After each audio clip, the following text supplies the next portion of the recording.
कानूनी हक बनता है कि वो जवाबी हमला करे। और ईरान ने दावा किया है कि उसने 72 घंटे पहले ही अपने पड़ोसियों के साथ में अमेरिका को भी बता दिया था कि वो हमला करने वाला है। यानी ईरान कहना यह चाहता है कि उसने अमेरिका को पहले ही बताकर हमले को नाकाम करने की तैयारी का मौका दिया था।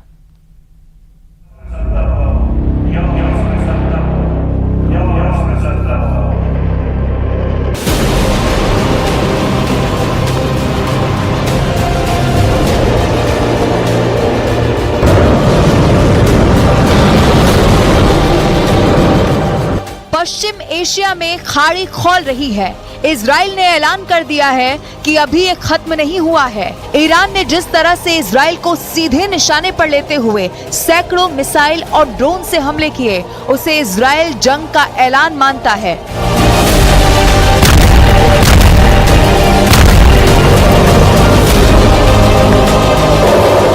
यही वजह है कि इजराइल की सरकार में एक के बाद एक बैठकों का दौर चल रहा है। लगातार इस पर बात हो रही है कि ईरान को किस तरह से जवाब दिया जाए, क्योंकि इजराइल चुप तो नहीं बैठ सकता। उसे ईरान से हुए इतने बड़े हमले का जवाब देना है।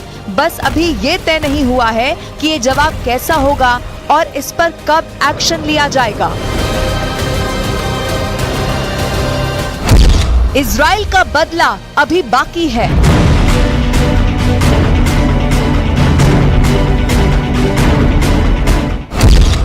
तेल अवीव का ऐलान, तेहरान से घमासान।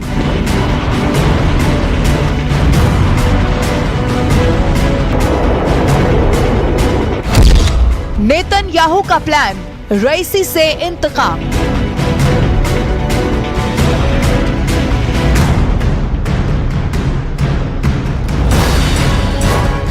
गाजा में इजराइल ने बारूद की बारिश करके दुनिया को दिखा दिया कि उसके जखीरे से निकले विनाशक हथियारों की ये तो महज शुरुआत है और ये ईरान के लिए चेतावनी थी।